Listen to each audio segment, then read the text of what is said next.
Hello, welcome back to Hunter Tune. Today we're going to continue working on the eBay Amazon B16 turbo build. Without further ado, I'm going to get right into it. I'm mounting the turbo onto the exhaust manifold to start. To do so, I am taking the turbo manifold off the car, and I got it here on the ground.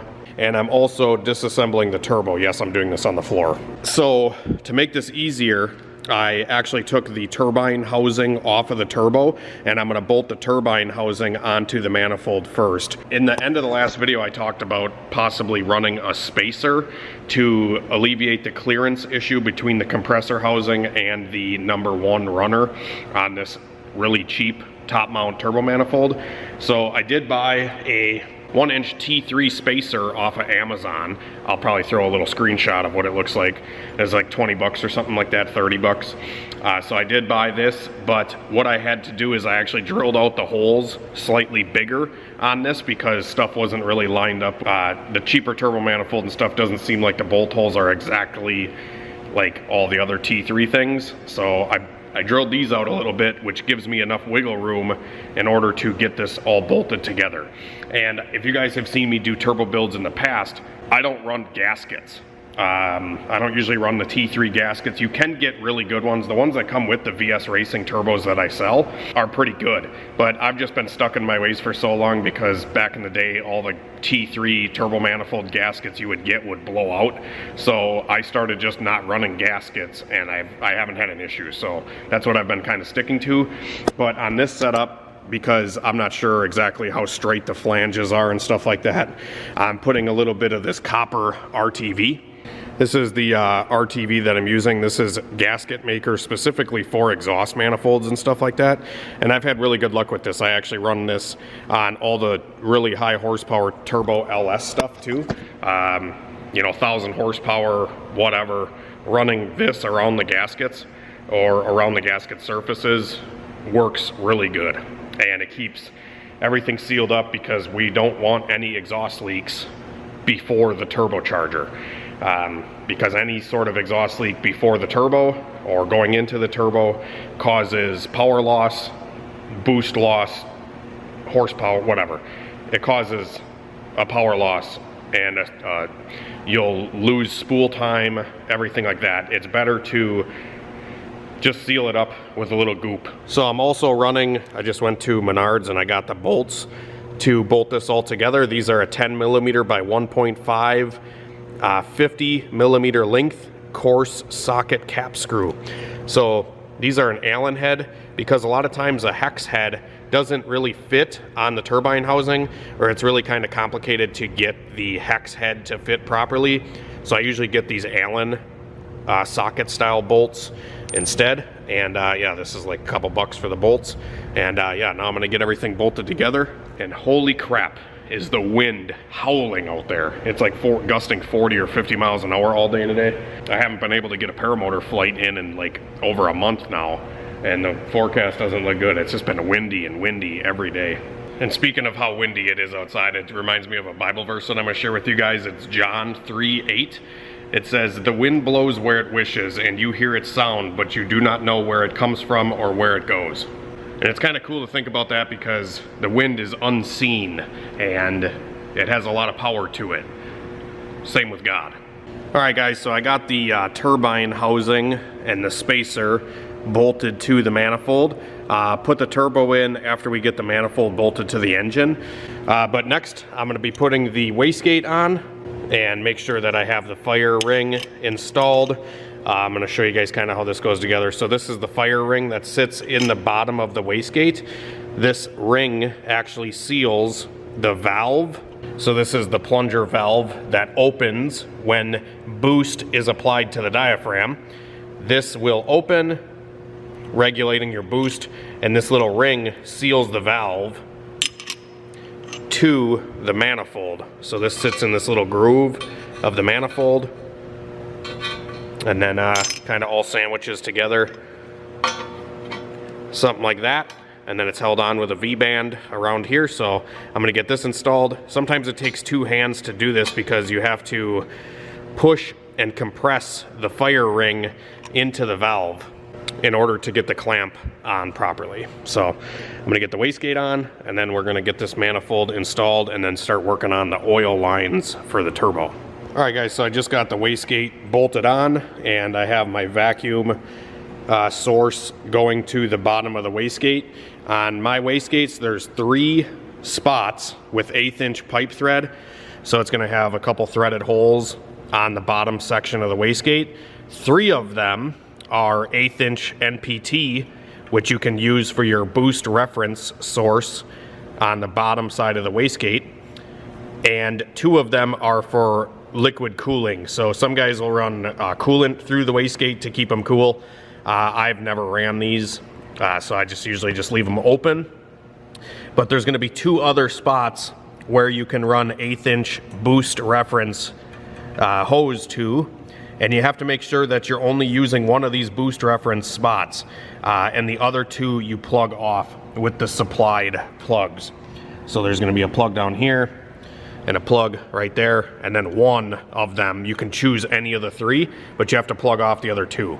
And then for the top, you gotta leave one of them open unless you're running a boost controller. So you can plug one of the top ports, but always leave one of them open. So that way the valve can actually push the excess air out. If you plug both of these, the valve can't open at all because the diaphragm can't vent.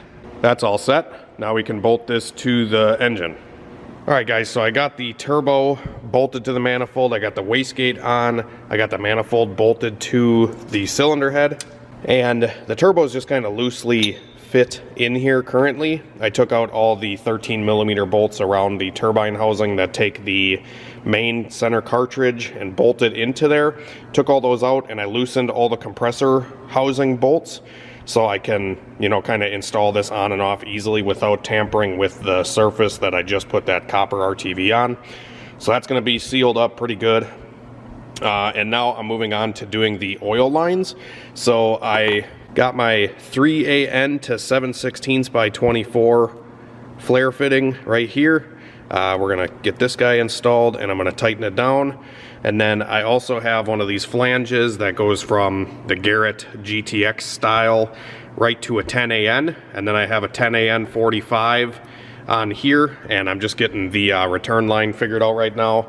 I did get a, I think it's 1/2 inch to 10AN from Red Horse Competition Products here in Oshkosh. Stocks a lot of this stuff, so that's the fitting I had to go into the oil pan. And now I'm over on the workbench making an AN line for the return. So these things are pretty easy to put together. Just take the cap off of here, and then you reverse thread this end of the cap onto the hose. And then I usually put a little bit of oil, doesn't really matter. Some people just spit in it. Hawk Tua. I got some K&N oil here, just because it's what I got laying around. And then make sure you get that guy seated in there, and then tighten them together. So we'll get that all tightened up, and then we'll measure our length, and I'll show you what the return routing is going to look like in a second. And then once we get everything measured up, we will cut this guy to length and then finish the return line and move on to the feed line. All right guys, so under the car you can see the 45 I just installed onto the bottom of the turbo, and I cut this to length to fit right about there, and we have a nice gradual downhill return line that is not interfering with the manifold. It's got enough distance away from everything. When you put the 45s on like this, it kind of directs it away from everything. So that's what I did here. Now I'm going to assemble this other end of the fitting, and we'll be all good to go. And I just cut the hose with a bolt cutter. I just have a Harbor Freight bolt cutter, and just cut the hose with that. Some people use a die grinder and tape the line and everything like that. But what I do, just use a bolt cutter, and it seems to work out pretty smooth. All right guys, so I got the oil return line all finished up. It is looking awesome, and I ended up swapping the oil pan side for a straight fitting instead of a 45. I cut the hose a little too long, and the 45 was causing this to kind of kink up here, so I put a straight on it, and now it's a very nice gradual downhill into the top of the front of the oil pan. It's perfect. So now I'm moving on to the feed line. Just address, I'm gonna show you guys that there is some RTV here because I put RTV on the pipe thread side of all my fittings.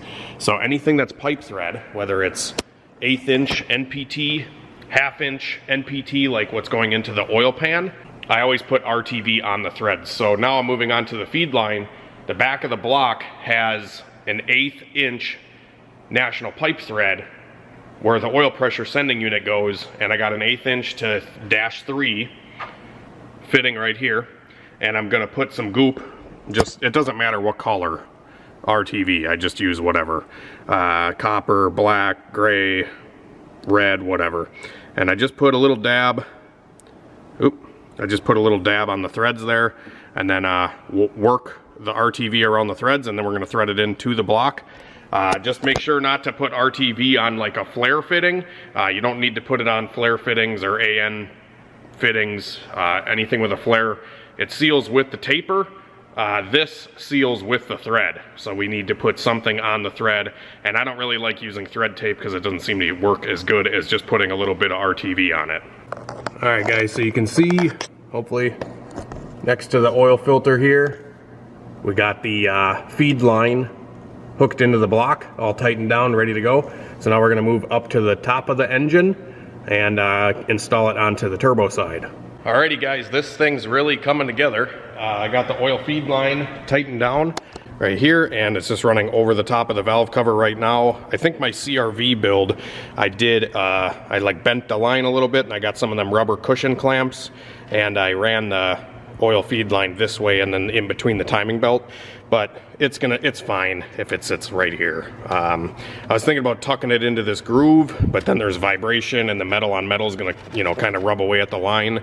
So I honestly think it just chilling like this is probably perfect. So that's tightened down. I have to tighten the compressor housing down still, but I have to start working on the intercooler piping to determine at what angle I want the compressor housing to be facing. But other than that, I got the oil catch can lines plumbed, and I got the catch can in a location where I think I'm gonna mount it. Everything's kind of just sitting here loose right now, but I'm probably just gonna, honestly, maybe just zip tie it to the AC lines or something. I don't think it's gonna go anywhere. But I got the lines made since I had just going hard on AN stuff for the return. I figured I'd do these right away too, since I was doing AN line already today. But yeah, other than that, I got to get a down pipe made and get the intercooler piping on. But I got the oil lines done, and I got oil in the motor, so I'm thinking we could start it and at least see if there's any oil leaks coming from anywhere. See if that cheap oil pan leaks, or if any of our fittings that we just put on leak, or if we have any exhaust leaks at that turbo flange. So I think I'm going to fire it up without a down pipe, and I'm just going to kind of see if there's any leaks anywhere. Also, I did swap out to a VMS steering wheel on this car because the other one was like a yoke on a Tesla. It wasn't a full steering wheel like this, and my buddy got me this Spoon Sports horn, and it matches pretty good with this little VMS steering wheel. I also swapped out the old shift knob, which was like, you know, 9 feet long or something. You know, I swapped out from this thing to a factory Integra shifter knob, and feels so much better compared to this. So without further ado, let's see if this thing starts up and has any leaks.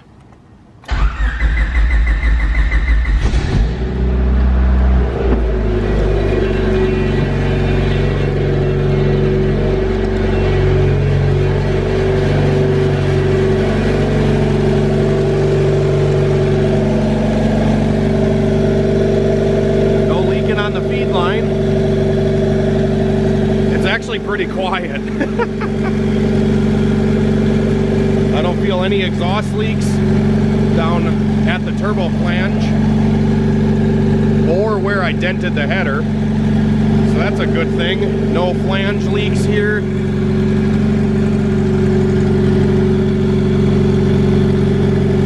Yeah, let's look underneath, make sure nothing's going on there. Well, it should have ran long enough by now. I don't really want to run it too long with no exhaust and just pointing straight at that plastic cooling fan. So I'm gonna shut it off. But yeah, first startup. Hopefully we got some oil going through the turbo now. This is all just moisture coming out of the pipe here. So far so good. Let's get this thing up in the air and get a better look at that feed line and return line and the oil pan gasket. Everything's looking dry for the first initial startup. I know I didn't run it long, but just making sure nothing's seeping out anywhere, the return line or the feed line. It's good to catch it. Good to catch it early, but nothing's leaking there.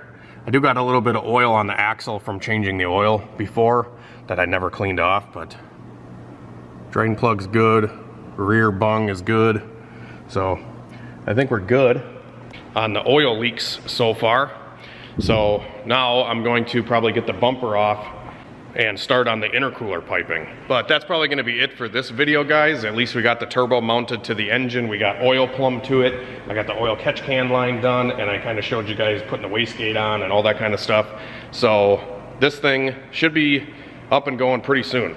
Just a few more things to button up. Intercooler piping, the blow-off valve, vacuum lines, and make an exhaust for it. I'm probably gonna make a custom exhaust for this car.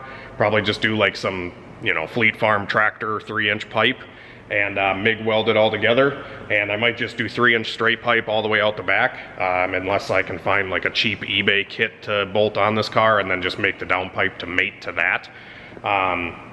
But yeah, that's probably gonna be it. And then after that, we'll do the fuel system and stuff like that. But once we get it running and driving with the turbo and everything buttoned up there, then we'll do the fuel system and dyno it. But you guys will have to stay tuned for those videos coming soon. Be sure to subscribe, like this video if you enjoyed it, and stick around for more. God bless. We'll see you later. Have a great night and a better tomorrow.